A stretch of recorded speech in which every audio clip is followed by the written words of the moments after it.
Okay, I'm here with Wayne Jett, the author of The Fruits of Graft. I'm Andrew Zebrun III. Um, this is a new podcast for a new series that I'm doing. And let's hear some from Wayne Jett.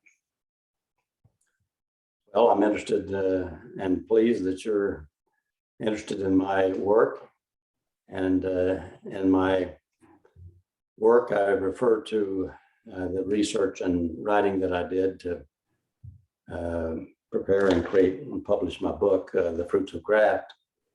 Essentially, it's a study of the past, most of U.S. history in regards to the nature of the rule of the country we have, the way the Constitution was put in, the way we've been affected from the beginning with ruling powers in the world, not just governmental powers, but the globalist cabal, as it's known these days, the powers of certain families that have been the kingmakers and were for, we can say, 1,000 years. That's plenty to get our heads around.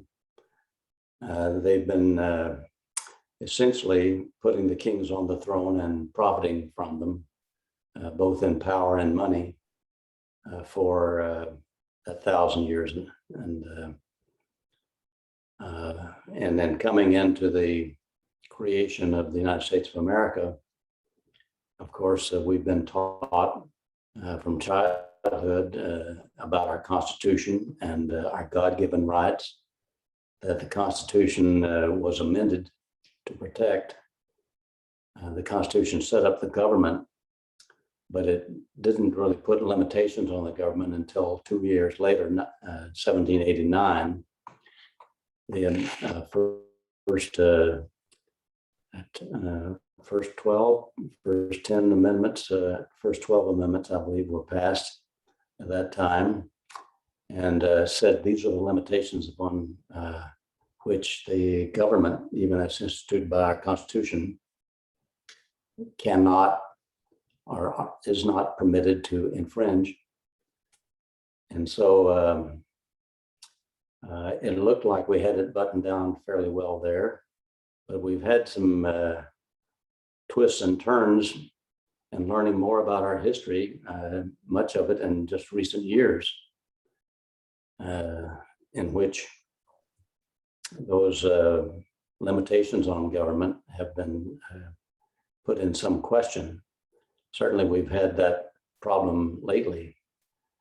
That is, in the last, we'll say 10 years. My book came out in 2011, which just happens to just had its 10th anniversary this year. And in that work, I first began it being urged by my employer at the time, Jude Winniski. He had written a book called The Way the World Works.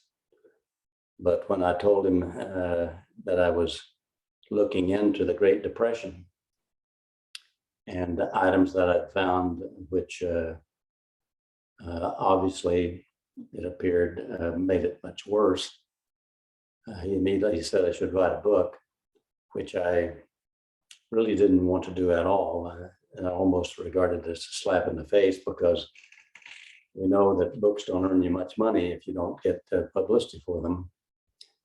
And certainly I was not going to have access to that, because the deep state controls publicity. It controls the press, the media, and so forth, and our universities and our public school systems. We're learning it in spades these days.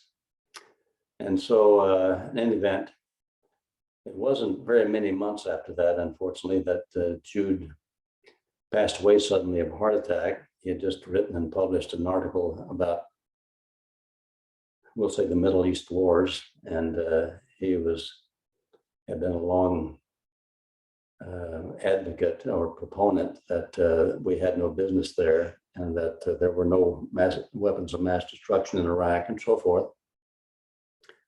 But he got no attention to the subject in large part. He got as much attention as anybody did because he was a pretty well-known fellow. But in any event, after his passing away, I had more time on my hands. He and I had been planning to start a money management firm that would actually put his views of what I call classical economics and forecasting of market conditions. I think he had the best economic forecasting firm in the country during the last 20 years or so of the 20th century. And so had high respect for him. But with his passage, I put aside the idea that I'd manage money. I did qualify to do that in California, but I decided not to do so. And I just very soon after that, in the 2008 debacle, well, actually it was the 2001. We'd already had the tech crash, but then 2008 came along and really bashed us again. But those were plenty of problems. But at the same time, I worked further on the Federal Reserve, the damage it was doing to the country, the fact that, in fact, it's a privately owned bank, in fact, a Rothschild-controlled bank. Not at all the so-called federal agency that looks out for the welfare of the people of America. It just appears that, unfortunately, American people have been the most misled in the world because the Rothschilds have Rothschild banks in probably every country that's worth having one. And most of the people there know that they're Rothschild banks. The American people have been the ones who didn't know, and still to this day, in many instances, regard the Fed as an agency that really looks out for Congress and manages their money well and keeps the dollar strong and so forth. It actually is a privately owned bank that purposely issues a fiat currency that's only paper in your pocket, and therefore allows them to have the control of whatever asset is backing it or it's capable of purchasing. And they are never audited, so they can issue as many dollars as they want to themselves and issue it to themselves and buy whatever they want to get into hard goods with those same dollars. And the ones that will be left holding the dollars are the American people and other people of the world now that use them. And that's exactly the kind of plan that the global cabal has used all these years. That's only one of the aspects, though. Among other things, my book, well, I'll start with one point about an earlier book than mine. I'd never heard of it, despite going to the university and studying a little bit in economics and studying classical economics. I had never heard of the book called Progress and Poverty until during the research of my book, I happened to put my hand on it in the library. I never heard of the author of that, Henry George. But I learned very soon after that, looking into it, that it is still the largest selling book on economics ever written. And it sold more than 2 million copies worldwide in a number of languages between its publication in 1880 and 1900. And the compelling aspect of the book, it basically addresses the question of what causes severe poverty, especially in places so close to extreme riches.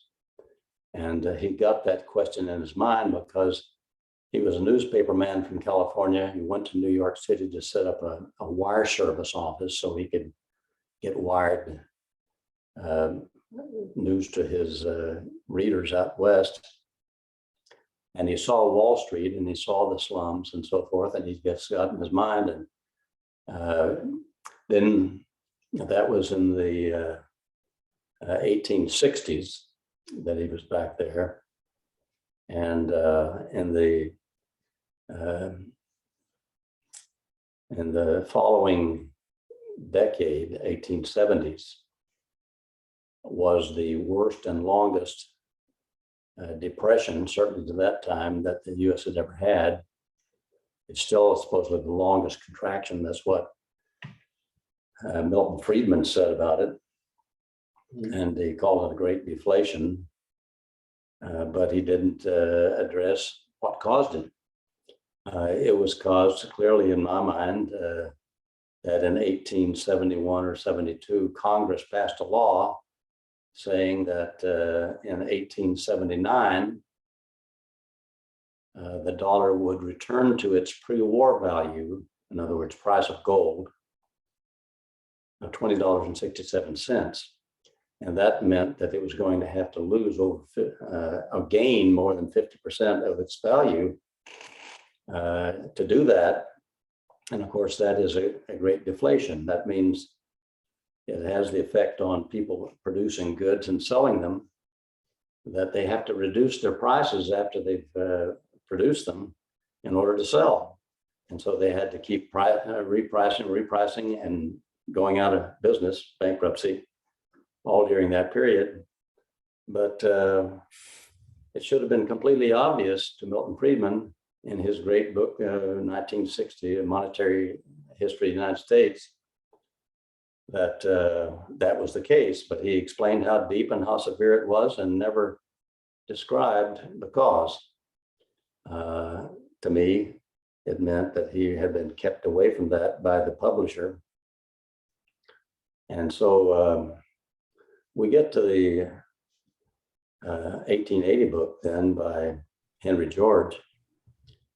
And he describes what causes such severe poverty, especially right next to rich people, as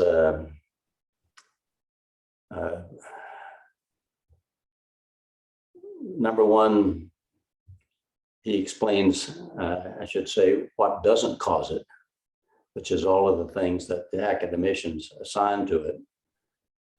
Too many people, too many poor people, and so forth and so on.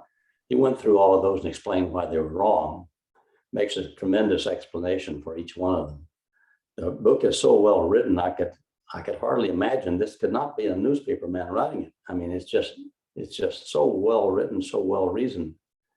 And he goes on through it, and then toward the end, he says the real reason that so many poor people exist is there is a bunch of really wealthy people that plan where cities are going to be in advance before they're established, and they buy up all the land in the area, and they hold it and keep the land from being used by ordinary people. And the ordinary people can't afford the land there, and so they have to work for somebody else, or so forth and so on. And that's the way they stay poor, because the rich can hire them only at subsistence wages and so forth. He explains all those things very carefully. The point I want to get to in the book, though, after he does all of that, and he actually gives a remedy for how to solve that problem, he says, from now on, we just ought to have one tax, wipe out every other tax that we presently have, adopt one tax, and it's only the amount of rent on undeveloped land that would be collectible for someone renting it, and tax the undeveloped land only, wipe out every other taxes, And that would keep the rich from buying that and keeping away from ordinary people that can actually use and make the land productive. But after providing that solution, he, in one paragraph, just in the last chapter, within view of the end of the book, he says, there is in the world a powerful pecuniary force which writes laws and molds thoughts in every nation.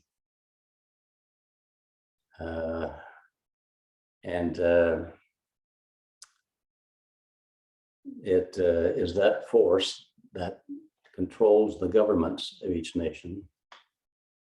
So it was in that circumstance that he became not only the best-selling publisher on economics in history, but he became so popular in the American press, American people, that he went to New York right away, started living there, became the second or third most admired person in America during that period of time, with names that otherwise, another couple of names around him you'd recognize immediately, not Henry George. He was so well thought of that a man coming out of California moves to New York City, and he's persuaded, despite his not really wanting to do it, he was persuaded by the American Federation of Labor to run for mayor on a labor ticket in New York City. To this day, they say it was the best debated New York mayor election ever. And it was very close. Actually, there were three candidates. He was a third party candidate. Republican was Theodore Roosevelt. The Democrat was a man, I can't think of his name, but he was had been a steel magnate, had sold his steel company to Carnegie. It became U.S. Steel, and then had run for Congress and had been so well thought of there that he became, I think, Speaker of the House. They called him back from being Speaker of the House to run for mayor of New York City against Henry George. And it was neck and neck. And at the last moment, there were enough votes for the Democrat to win. And Henry George accused of being fraudulently accounted. I wouldn't at all be surprised, but I can't say we've got proof of it. In any event, he went on with his work after that, and finally was persuaded again to run in 1898, and he looked like he was going to win that one, and he died suddenly 2 or 3 days before the election. So those kind of circumstances go into this matter of just how powerful the global cabal, as we call it, is in the nations of the world, including the United States. And we've had a number of proofs of that, not just recently, but over the past century and more. For example, in 1901, there was another book written by an unknown British writer, H.G. Wells. He had written only science fiction and horror stories up to that time, but he wrote a book briefly called Anticipations, although it's a much longer title. And I think the first third or so of the book is a camouflage to make sure people don't read it, ordinary people, because it's just very dull discussion of social communities, things of that sort. But then the next section begins telling a story about the third class, the class that has sprung up between the traditional classes and have given rise to this great gray mass called democracy, and how it has impinged upon the right of the ruling families to rule, and that the old stable traditional system was that it should be only the servants and the rulers, the two-class system. And therefore the rulers, before democracy gets completely out of hand, they needed to take control of this and destroy the middle class completely. Middle class essentially being defined as all of those people who earn a living for themselves by the sweat of their brow, either working for someone or for themselves. And in that circumstance, they said, we'll have to destroy society completely in order to do this, but we've got to get at it. Now, I could go on with that, and I talked in very explicit terms about the people of the abyss who would need to be destroyed, in fact, poisoned, and that we would need to learn how to do that by the year 2000. That was the objective and plan of the ruling class.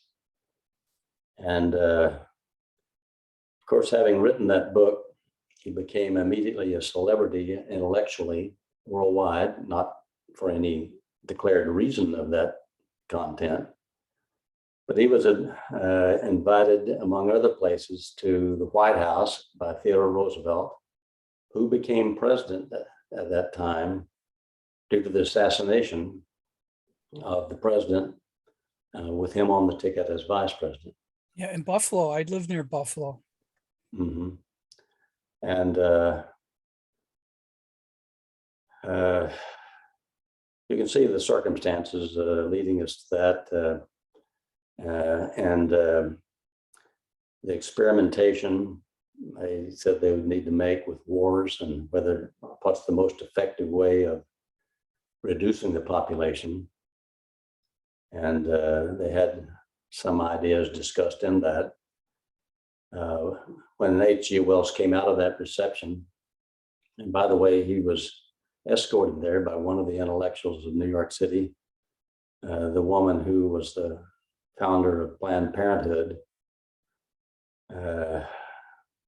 They had a relationship for years.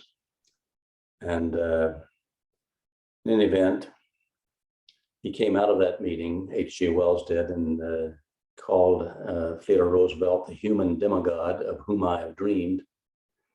So it seems to me that they had like minds on things, we'll say. Roosevelt was not the only one who invited him in. Wells was invited to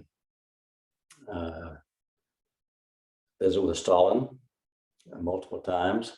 He was invited back to the White House and stayed for lengthy visits, several weeks at a time, with Franklin and Eleanor Roosevelt. And so those circumstances, I won't take more time to describe in detail, but that book contained the plans for the Internal Revenue Service, for tax-exempt foundations to protect the wealth of the rich and the ones who supported them, a network of privately owned central banks around the world, so forth and so on. So you can look back over this period of time and see that the plan that he was described, I think, he had not fantasized this plan. He had written it as described on behalf of the global cabal. They had picked him. My guess is that he was probably an illegitimate offspring of someone in the aristocracy, probably of England. But in any event, that has been a book that has not received attention in the general population. I was able to find that when I was doing my research in California, that the only known copy of it on the West Coast was in a privately endowed library that was very nearby. And I knew the guy who was head of research there, and I contacted him and said, I'd like to see it. And he said, no, that'll be fine. And some weeks later, I had to get back to him.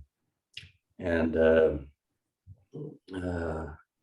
his secretary said that he would arrange for me to come over and view it in a secure room there. But she said you can also get it online through the University of Chicago Library, which I did, and that made it very easy to deal with. But there are many other aspects that I cover in my book about how that plays out over the period of the 20th century. The reason I wrote my book in the first place is because while I was still talking with Jude, I think I told you I'd found an item about what was done in the Great Depression that immediately, it rang alarm bells because it would clearly affect the money supply. It had to do with his purchasing of gold. And all of my research, though, and the other histories of Roosevelt and the Depression just spoke about his purchases of gold as if they were sort of a little kind of a fantasy pastime that he kind of dabbled in because a professor, some Eastern college, had suggested that if the government would buy gold and get the price to rise of gold, that it would make other prices rise as well. Well, of course, the way Roosevelt did it, did the opposite. And what I discovered through researching or recent records of what the gold supply was for the United States, it became clear. When I was starting my research, I mentioned that I read a quotation from the head of the British Central Bank, the Bank of England. And it was supposedly I found this comment by the governor of the Bank of England, who said something along the line, when he saw the plan of the president to buy gold,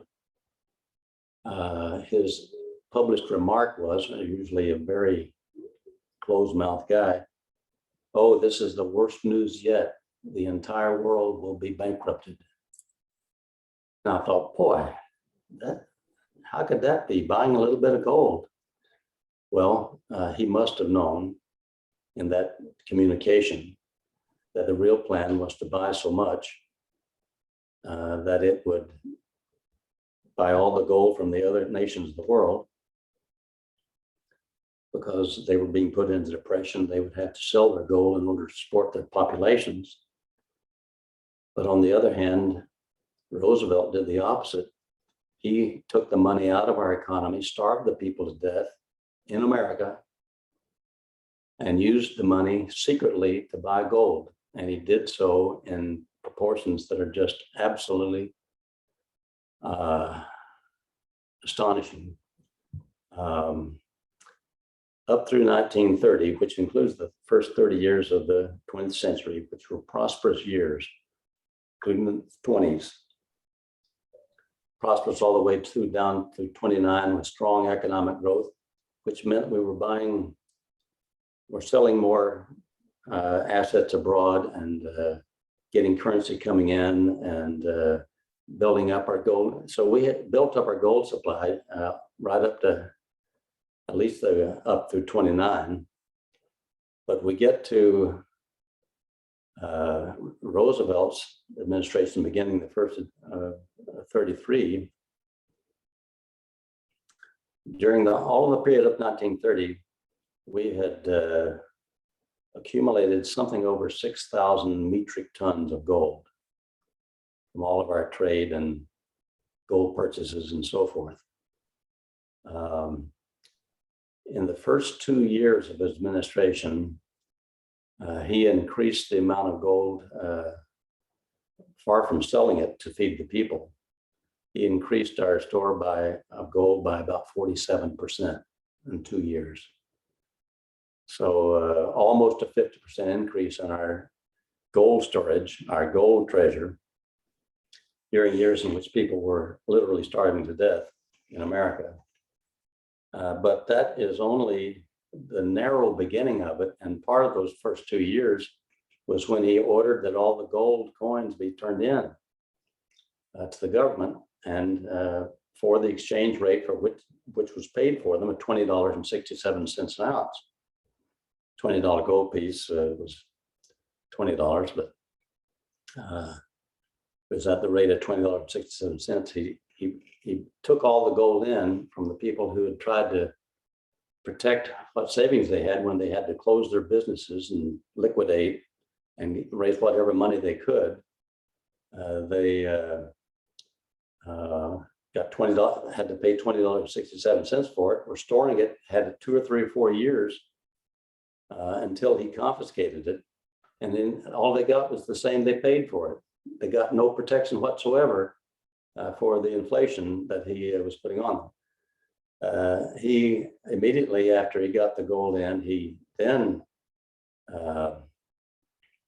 inflated the price of gold and went from $20.67 an ounce upwards to $35 an ounce. And so a major hit to the savers of the country, but that's not where he stopped. I mean, those first 2 years, I told you, he increased the gold supply by about 47%. But that was only the beginning. He began buying from there on. I'll go ahead and finish the gold story before I get to the other, but during the next 5 years, from 36 through 40, he increased the gold supply more than double, even the amount up through 35. He bought another 13,000 tons or thereabouts. I could double that. He did that by increasing taxes every year or adding new taxes, and also by borrowing with mortgage debt issued into the industries and economy, sucking money out of the economy and using the money to buy gold and store it. And most importantly, about the gold he was buying. He went directly against the gold standard by refusing to allow the gold that it was in storage to be monetized. The gold standard normally required that each country having the gold would issue currency into its economy equal to the full value of the gold, so that it would, having more money, it would give a chance for other countries to sell into America, so that money could buy them and they could get some of their gold back or so forth. But he deliberately made sure that it was none of the gold that he bought was allowed to be monetized.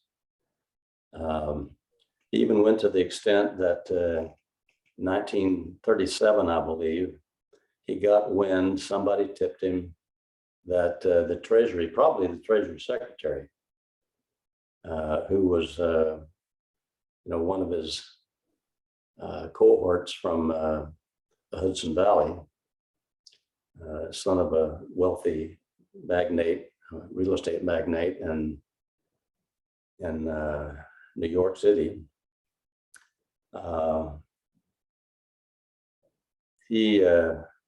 He got a tip anyway, and said that there was $7 billion in gold coming in United States because Europe had a net outflow of, or inflow of dollars and so on and so on. And it could be people trying to get out of Europe because of approaching war, or fear of that. But in any event, the president notifies the Federal Reserve and he notifies the Treasury Secretary that this is hot money coming in, and that it's got to be somehow neutralized. And so even that money coming in because of trade, he refused to allow to be monetized. Now, that is why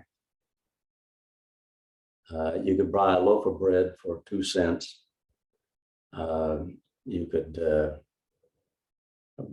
buy oil any place in the world for 5 cents on the dollar of its normal value. That's why the man who became the J. Paul Getty, supposedly the richest man in the world, had started, his father had started a small oil company, and somehow or other, I think he had some help from the Rockefellers in his acquisitions. But nevertheless, he said you can buy the best oil in the country for 5 cents on the dollar. What a time we have come to in the history of the world, when we have this kind of opportunity to magnify our fortunes. So that's the kind of thing that was going on. At the same time, of course, that he was pouring milk, dairy milk, into gutters. He was slaughtering 6 million baby pigs so they wouldn't grow into meat products, burying them so nobody could eat them even as baby pigs. This is the kind of thing that, if given a fair and clear-eyed view, has to lead you to say this was as big a monster as the world has seen. And yet, to this day, he's regarded as one of our best presidents, our great leader in World War II, the one who said, all we have to fear is fear itself. This is the extent to which, throughout our history, there has been a great influence in this country by the global cabal. That global cabal's plan, 1901, was to do this kind of thing in order to assure that the plan was carried out. The meetings that he had with, that H.G. Wells had with FDR during the 30s, several extended stays with the White House. He praised him even more highly than he praised Theodore, as being this man of a wonderful intellect, that always looking out for the ordinary people. And of course, it was another big lie. And yet our academia still never writes another book that does not praise that president, does not praise Theodore, and does the kind of thing that we've seen since 2016, whenever anybody imposes themselves on the leadership of the country without their approval and guidance. I think President Reagan was such a person, but they had someone in the second chair that had been forced upon him, who was, I think, has been fairly well documented as being of the deep state. Their plan was included, the 1901 plan included a deep state around every shadow government, around every national government, to weaken it and to control it and to eventually destroy it, so that all nations could be ended and we could have a global government run by the cabal as it sees fit. And so that's the general circumstance that we've been facing. It's the one that, to my astonishment,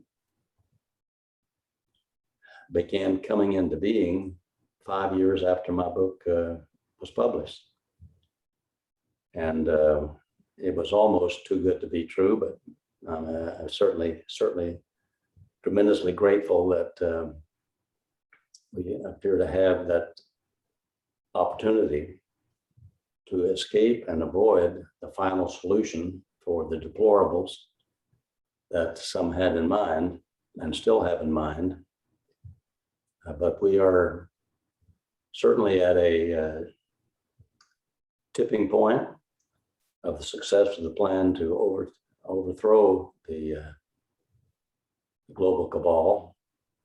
I believe that plan is still well in progress and advancing greatly and underway. But let me give you a chance to ask any questions you'd like to ask. Well, I just want to say I agree with you that there is a plan in the background that's underway, that's perhaps taking out the deep state in ways that we don't see, so it doesn't upset the country, in ways that we had after George Floyd. But I had a dream once, right after or just before President Trump, I should say, signed that executive order seizing the property of people involved in human trafficking. I had a dream where he was going to destroy the deep state in my dream. And then he came out with a great executive order against human trafficking. I think we're watching history unfold in front of our eyes, Wayne, don't you? Well, we're living it. And it, as you well appreciate with your words, it doesn't just unfold. It is unfolded by actors. And I believe we have important, effective, strong actors presently. And if I'm correct about that, it is truly historical in nature for the world, not just for America. They have to be defeated worldwide. You can't just run them out of one country and expect you're free of them. Russia denied them a Rothschild central bank, I think, and at the time we said okay, or the Congress or the president did, or whatever they supposedly passed it in 1913 United States Federal Reserve Act. But it is a matter of tremendous importance that the battle plan be a good one, be comprehensive. I think it is comprehensive beyond all imagination on my part. And the reports that I've seen indirectly, I mean, I don't have direct sources. I see only what the public can see, or someone in the public looking maybe in the right place. But it appears that it has been going very successfully, and that the evil has been far, far greater than I ever possibly imagined, and that it has been in great part conquered already. but there is, I believe, as best I can tell, fighting still going on. And we will learn at some appropriate time the outcome of that, and I think greater detail about the disposition of those who have been on the wrong side of things. So let me ask you, or let you allow you to ask any other thing you want to ask. I had another dream after that one where President Trump was destroying the deep state, where I met the whole Trump family on a beach somewhere down in Florida, and then we went on a cruise on the SS Trump. So, Interesting. my dreams tell me things. I don't really have a lot of them, but in the past I've had dreams that came true exactly like a movie. Like I had the dream in one dimension and then I experienced it in this one. That happened to me a long time ago. It doesn't happen to me much, but I think my dreams are pointing where a lot of us are seeing the country going, that we have to rise up, take things back, and then we'll get back on track and make things the way they should be, right? Well, I hope and pray so. And I'm not knowledgeable about dreams, about things of that sort, but my goodness, there is so much evidence about mind intrusion of various kinds by the bad. I don't see why it can't be for the good as well, or by the good, not from the same people, but or forces, whatever they are. But in any event, I'm feeling very fortunate, and fortunate for my country and the world that we've got this opportunity that I think is ongoing. Yes, it feels like it's a great time of tribulation, but it really is a great time of exhilaration. The bad stuff just didn't start happening. We just started finding out about it. And in that circumstance, I'm just very grateful that we're learning as much about it as we are, and seeing much more out in the open what is actually attempted to be done against us, and the direct sabotage of our society, and the direct destruction of our well-being and our ability to be a free people, and privately the ruler of your own destiny, according to constitutional rights.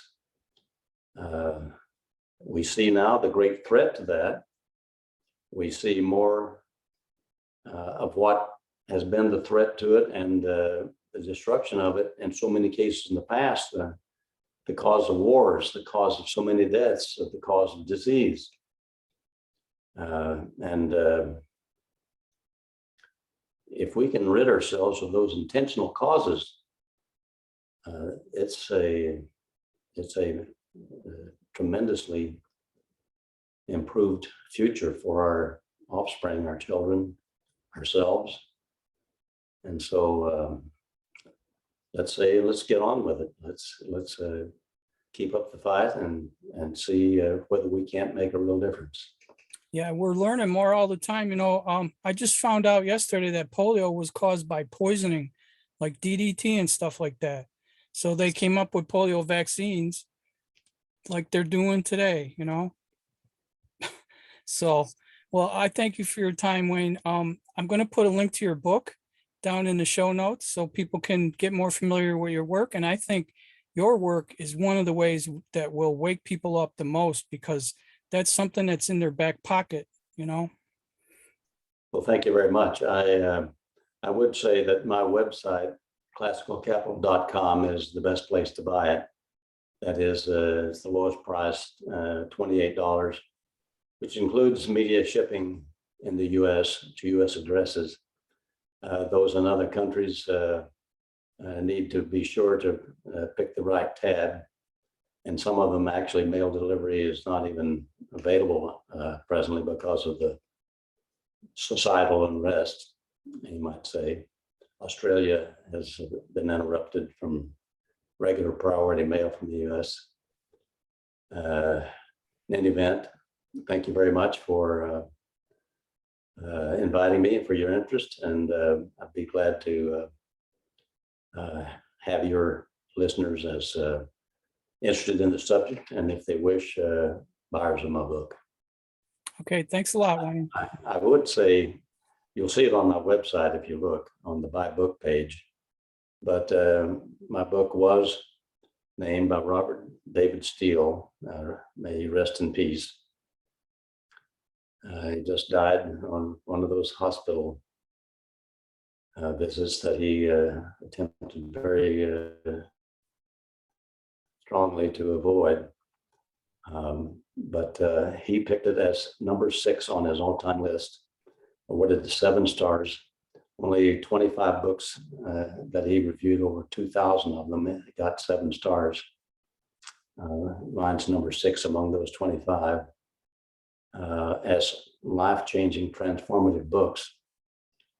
And I think it gives you a greater grasp of the things that you have to keep in mind in order to evaluate evidence that comes to your attention today.